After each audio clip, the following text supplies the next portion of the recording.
नमस्ते। चलिए कर लेते हैं पॉलिनोमियल्स। अगर हम पॉलिनोमियल्स की बात करें तो इनमें बच्चों को पहली डाउट तो यही होती है कि ये पॉलिनोमियल क्या होती है, व्हाट इज दिस पॉलिनोमियल। अगर हम बात करें पॉलिनोमियल की, थोड़ा कंसेप्ट करते हैं पहले क्लियर, उसके बाद आपको बताएंगे आपने कहाँ ये किस किस क्लास में आपने पॉलिनोमियल को पढ़ा है और आपको कितना कंसेप्ट अभी तक आता है और 10th में आके आपको कितना कंसेप्ट नया करना है। चलिए, पॉलिनोमियल का मतलब होता है बहुपदी। बहुपदी हिंदी में कुछ बच्चे अगर हम समझाएं तो वो हिंदी में थोड़ा कहते हैं कि हमारा तो इंग्लिश मीडियम है, हम हिंदी में नहीं समझेंगे, लेकिन कंसेप्ट को जानने के लिए आपको थोड़ा सा इसमें भी अभी मोल्ड देखना पड़ेगा। बहु का मतलब होता है बहुत, या कोई चीज एक से ज्यादा, 2 4 6 8। पदी का मतलब होता है पद। हिंदी में या पंजाबी में हम इसे कहते हैं पद, लेकिन अगर हम इसमें इंग्लिश में बात करें पद की क्या होता है तो हम कह लेते हैं, उसे कह लेते हैं हम टर्म, या फिर हमारे जो होते हैं हम इसे कह लेते हैं एक टर्म। एग्जाम्पल लेते हैं x y z, कुछ भी हो सकता है, x y z कुछ भी हो सकता है। इसे हम क्या कहते हैं, वेरिएबल भी कह देते हैं इंग्लिश में, या फिर कोई एक टर्म हो गई। जैसे बहु का मतलब है एक से ज्यादा टर्मों को जोड़ना। जोड़ने का मतलब क्या है, अगर मैं x और y को जोड़ दूं तो ये आपका एक तरह से पॉलिनोमियल बन गया। और उसी तरह से अगर मैं ज्यादा टर्म्स को x plus Y plus Z plus U plus V कुछ भी जोड़ता जाऊं तो ये पॉलिनोमियल बनती जाएंगी। लेकिन आपने कहां तक पॉलिनोमियल पढ़ी है, अभी उसका भी जिक्र कर लेते हैं। आपने अगर आपको देखा जाए 7th 8th में आपने मोनोमियल, बाइनोमियल और ट्राइनोमियल सुना होगा। क्या मोनोमियल क्या होता है, जो दो टर्म्स नहीं हो, जो एक टर्म हो, जैसे x जो सिंगल टर्म हो और xy, इसमें मल्टीप्लाई जरूर है लेकिन इसमें प्लस माइनस नहीं है।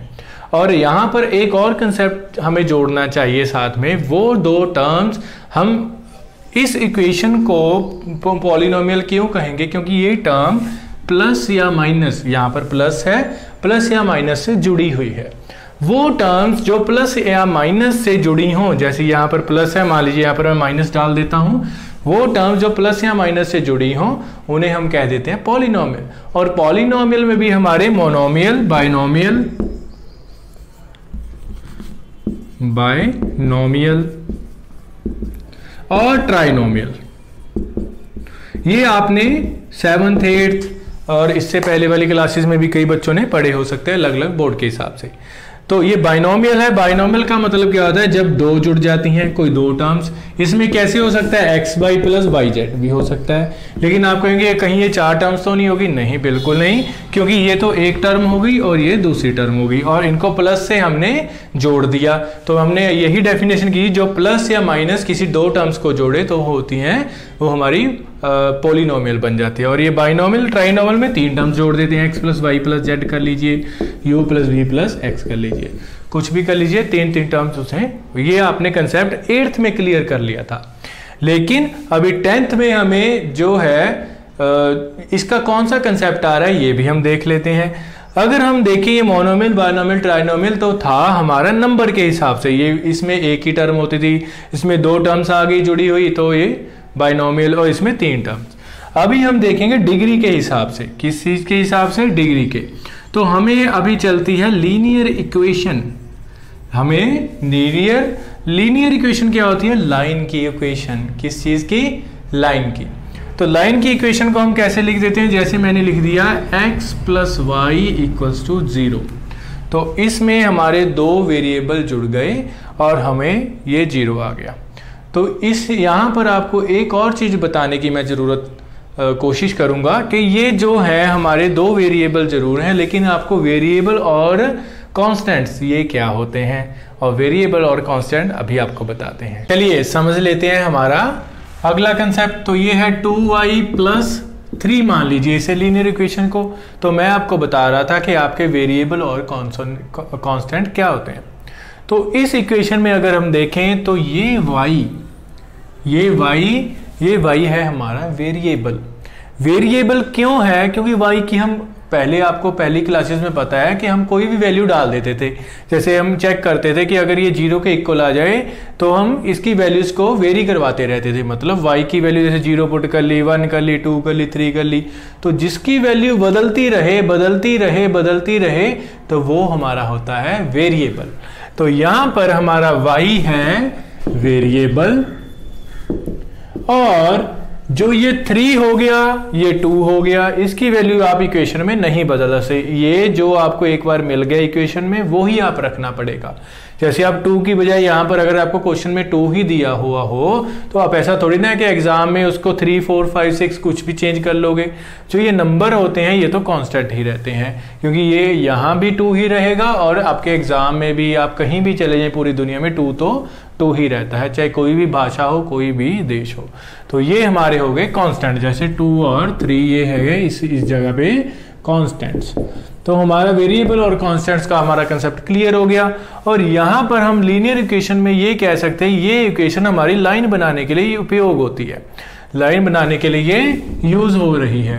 तो लाइन कैसे बनाती है? हमें पता है कि लाइन जो बनती है वो हमारे 2 पॉइंट्स को मिला के बनती है। ये बन गई लाइन। और लाइन बनाने के लिए हम अगर लाइन देखें तो हमने इससे पहले वाली क्लास में ऐसे कुछ करके ग्राफ बनाए हैं, एक्स वाई, और ये x हो गया और ये हो गया y। ये y ले लो, ये y डैश ले लो, x डैश। तो इस तरह से पॉजिटिव नेगेटिव में आपने ग्राफ भी बनाए हैं। और यहाँ पर आपको अगर लाइन की इक्वेशन यहाँ पर शो करनी हो तो आप कैसे करोगे? मान लीजिए ये पॉइंट है हमारा 2 और ये है हमारा 4। तो यहाँ पर आप इस पॉइंट को कैसे शो करोगे? मान लीजिए ये पॉइंट आपका x मान लिया और ये यहाँ पर x मान लीजिए और पॉइंट 1 मान लीजिए, तो इसका हो गया 2 और 4, x और y की फॉर्म में ही आप बोलते हैं। और अगर इस पॉइंट को मान लीजिए ये है आपका 6 और ये 4 ही रहा, तो ये 6 और 4 हो गया। तो ये लाइन की इक्वेशन आपके पास जो 2 पॉइंट किन 2 पॉइंट्स में बनी, तो ये थे 2 और 4, 6 और 4। तो इस इक्वेशन को दिखाने के लिए, इस लाइन को दिखाने के लिए, ये तो चलो मैंने आपको दिखा दिया कि ऐसे ऐसे करके होगा। तो इस लाइन को दिखाने के लिए हम किसका यूज करते हैं? लीनियर इक्वेशन का। और ये लीनियर इक्वेशन आपका कंसेप्ट जो है वो आपको बहुत हद तक जो चैप्टर नंबर आपका 3 है, यूनिट 3 है, उसमें ये कवर हो जाएगा, लीनियर इक्वेशंस। उसके बाद आता है क्वाड्रेटिक इक्वेशन। क्वाड्रेटिक इक्वेशन हमारे सेकंड चैप्टर में पॉलिनोमियल में यूज हो रहा है और इसका एक पूरा चैप्टर आपको पढ़ा है, चैप्टर नंबर 4 10th में। तो ये जो क्वाड्रेटिक इक्वेशन है ये कैसे बनेगी? ये बनेगी जैसे ax² + bx + c। तो ये इसे हम क्वाड्रेटिक इक्वेशन कह देते हैं। क्वाड्रेटिक इक्वेशन क्यों कहते हैं? क्योंकि मैंने आपको पहले ही बताया था कि अगर हम यहाँ पर हम क्या देखेंगे, हम पावर्स को देखेंगे। हम क्या देखेंगे? हम जो कांस्टेंट के ऊपर पावर है, मैक्सिमम पावर, तो इसकी पावर कितनी है? इसकी पावर 2 है। तो 2 पावर हमारी हो गई क्वाड्रेटिक इक्वेशन। तो आप देखेंगे यहाँ पर इसकी पावर 2 है, यहाँ पर 1 है, हमने लिखा नहीं, और यहाँ पर x की पावर 0 है। अगर x की पावर 0 हो तो उसका मतलब 1 नहीं होता है, तो c को 1 से मल्टीप्लाई हमने किया नहीं, तो यहाँ पर ये हमारा आ गया कांस्टेंट वैल्यू जो बदली गई नहीं।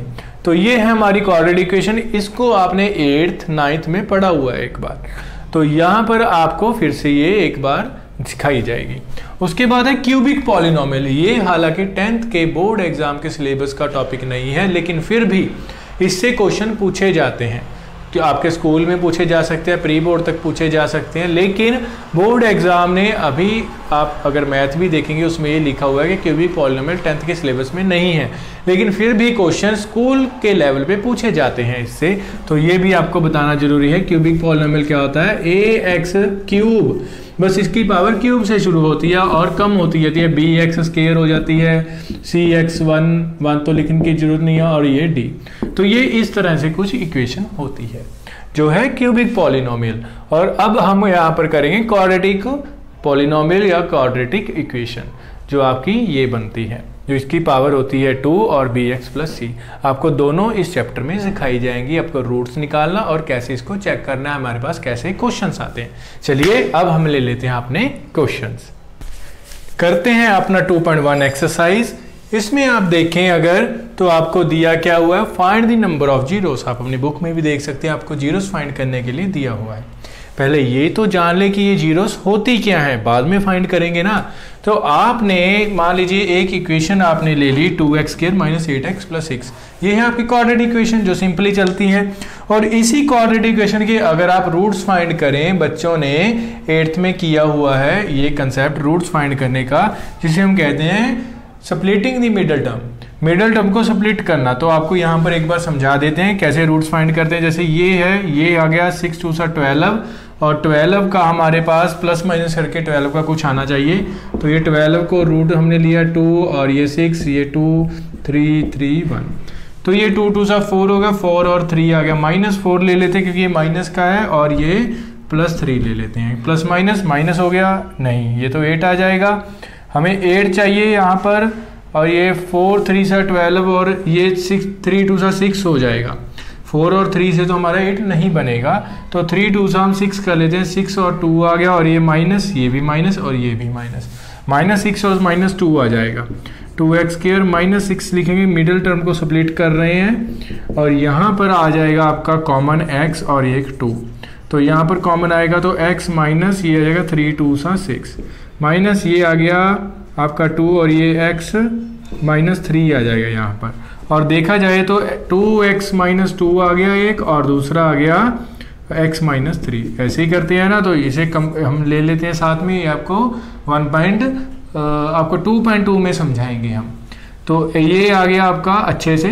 तो यहाँ पर आप बस चेकआउट कर लीजिए कैसे हम जीरोस फाइंड करते हैं। माइनस से x क्या हो गया, कट गया, और x की वैल्यू आ गई 1, और एक x की वैल्यू आ जाएगी 3। तो आपको देखा जाए तो इसके रूट्स हमारे पास x की 2 वैल्यूज आ गई, जो है हमारे पास 1 और 3।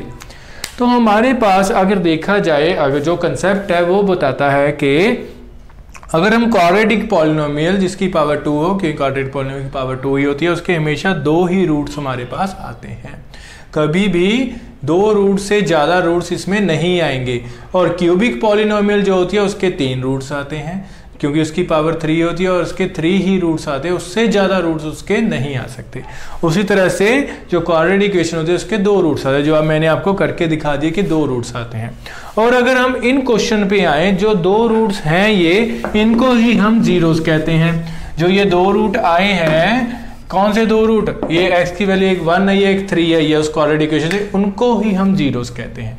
लेकिन अगर हम ग्राफ की भाषा में देखें तो अब जीरोस क्या होंगी, जिस ये x एक्सिस है, इस x एक्सिस पर ही ये रूट बनते हैं, इस x एक्सिस पर ही ये रूट बनते हैं। तो अगर जितनी बार भी ये x एक्सिस इनके द्वारा कट होगी तो उनको हम कहेंगे जीरोस। तो जैसे ये पैराबोला है, पैराबोला ये एक तो यहाँ पर कट करे, एक यहाँ पर, तो ये यहाँ पर आ गई 2 जीरोस, यहाँ पर कितनी आ गई 2 जीरोस। नंबर ऑफ जीरोस क्या है 2, हमें यही फाइंड आउट करना था इन क्वेश्चंस में।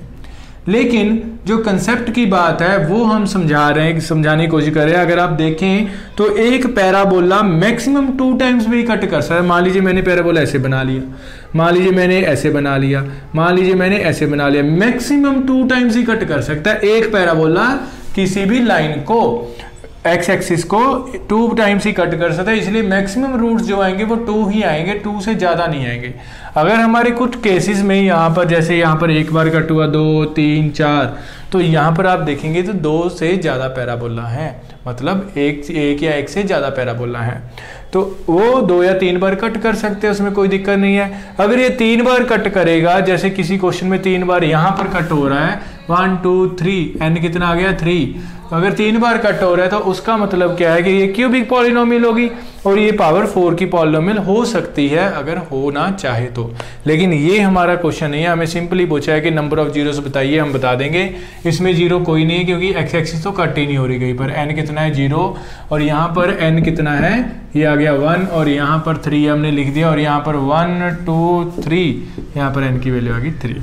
यहाँ पर ऑलरेडी 1 2 3 4, n कितना आ गया 4, और यहाँ पर कितना है 1 और 2, n 2 ही हो गया। तो ये थे हमारे क्वेश्चन जिसमें हमने जीरोस बतानी थी कितनी है। इन क्वेश्चन को ध्यान से समझिए। अगर आपको ना कंसेप्ट समझाए तो आप मुझे जरूर मेल कीजिए, कमेंट में लिखिए, मैं आपकी हेल्प जरूर करूँगा।